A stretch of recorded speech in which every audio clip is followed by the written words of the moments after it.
Good afternoon po. Nagkopya na ako kasi bawal daw magsabi ng negative eh. Sige po, maraming salamat. Unang-una gusto ko po magpasalamat sa bawat isa for celebrating with us this afternoon. Ano po, alam ko busy ang marami sa atin, pero pinaunlakan niyo yung paanyaya ng aking kapatid.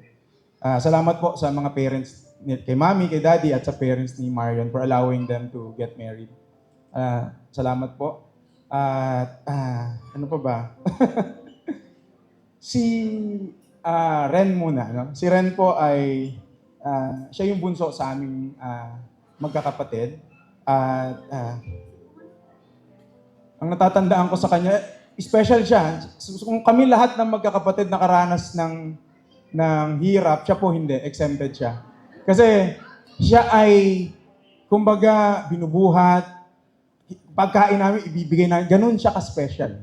Ano po, at sobrang saya ko na ma-witness na makasal siya kay Marion at nakita ko po kung gaano siya ka-bless sa kanyang napangasawa, no?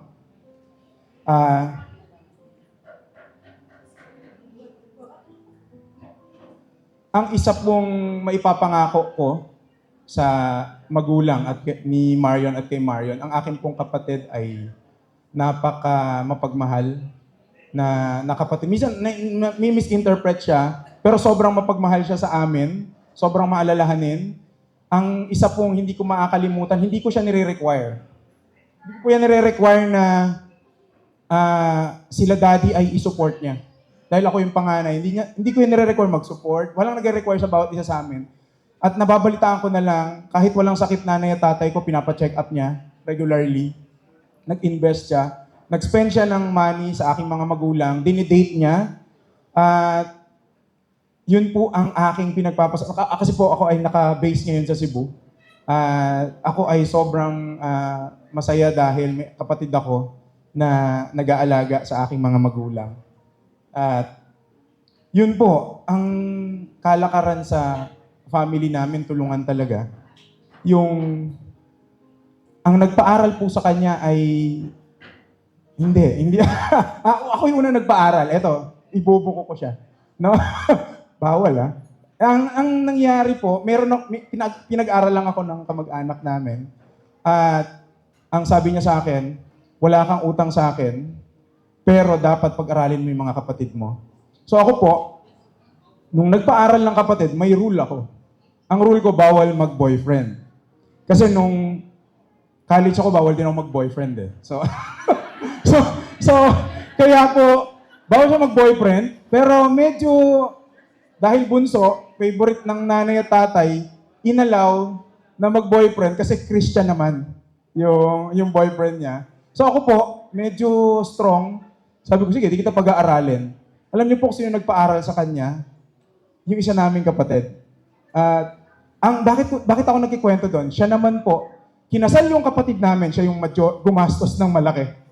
Kung sino yung nagpaaral sa kanya, yun po yung tinulungan niya naman na makasal. At sobrang, hindi ko rin inutos yun. Wala nag-uutos sa kanya. Sobrang nakaka-bless po. Ganon kaming magkakapatid, nagtutulungan, nagsasakripisyo sa bawat isa, nang hindi nire-require ang bawat isa. At yun po yung i-offer din namin kay Marion, na part na siya ng aming family.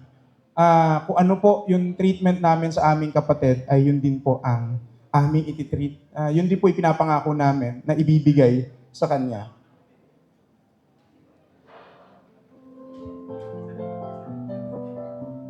Tip ko lang sa kanila naman, no? Ang tip ko lang, ako po ay married since 2008, no? Buti kinorek mo ako. Sasabihin ko. Okay. Yun lang, i-enjoy nyo lang. Enjoy and endure every season ng buhay nyo together. Ito yung season to know each other. Akala mo kilala mo na siya, pero pag nagsama na kayo sa isang bubong, medyo Ning and Marion, pero bawal lang umatras. So, yun po, ang kailangan yung pag-aralan is to accept one another.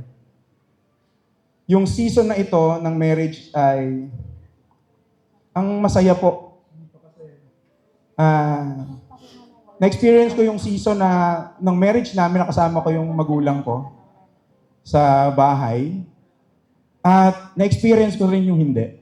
Pero ang gusto ko sabihin sa kapatid ko at kay Marion, i-enjoy nila yung season na kasama yung may magulang pa silang kasama. Na anytime, pwede nilang lapitan, anytime may magsasalita sa kanila. Alam niyo po, ang namimiss ko sa Cebu ngayon, wala akong ganun ngayon. Ano po, nung una, na-enjoy ko pa. Na-enjoy ko pa kasi dati, pag may ipapagawa ako, kunyari kailangan ko ng kortina, ipapaayos, sasabihin ko lang sa daddy ko. Nung nasa Cebu po ako, ang saya ko kasi bit-bit ko yung bakal, nakangiti ako, sabi ko, tatay na ako. Naglalakad ako sa highway. Pero po, habang lumilipas yung panahon, nare-realize ko na ang hirap palang walang magulang na kasama. At hindi rin sila forever na kasama natin. Ano? Sa season lang to. Season lang. At isa pong sigurado ko sa mag-asawa na to, they will receive long life, well life, prosperous life, peaceful life. Alam niyo kung bakit? Sobrang magagalang po sila sa, sobrang maayos sa magulang. At biblical po yun. Ephesians 6. Honor your parents, you will have long life, well life, and prosperous life. Ang marriage lang, sabihin ko na sa kapatid ko, no? Hindi siya paperpektuhan. Walang perfect name. So mag-aaway talaga kayo pag nag-expect ka na perfect siya, or siya rin, mag-aaway talaga, magkakaproblema kayo. Pero sana mag-decide kayo lagi na, yun nga, ito ay acceptance everyday eh. Kailangan mag-forgive everyday. Alam mo yun? Mag-serve everyday. Pipiliin mo siya. Pipiliin mo siya. Madami ko sinulat pero nalilito na ako kung ano yung babasahin ko. To, willing to give, willing to forgive, willing to sacrifice, willing to be humbled ng maraming beses, willing to accept. Gagawa kayo ng rule sa bahay nyo. Magtataka kayo, ikaw rin yung unang sisira ng rules na yon.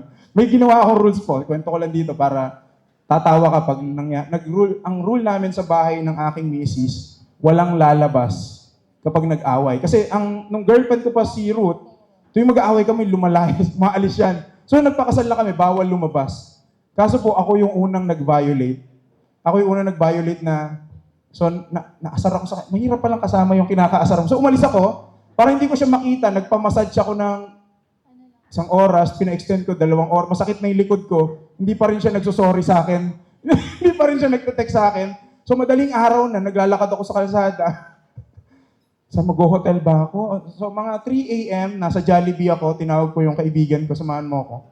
Eventually, umuwi rin ako ng bahay. Pero masaya yung pagsasama namin dahil, yun nga, patawaran eh. Kailangan mong tanggapin. Magkaiba kayo eh. Pero, hindi siya, yung compatibility, hindi siya dahil magkapareho kayo. Kundi dahil positive, negative kayo. At yun yung makakatulong sa inyo. So, ang akin lang pong declaration sa kanila at ang prayer ay, yun nga, ang maging sentro ng kanilang pagmamahalan ay yung Panginoon, and the Lord will direct them to path of righteousness. Salamat po. Palakpakan po natin Sir Rigel Michael Palian. Thank you so much po for that wonderful message.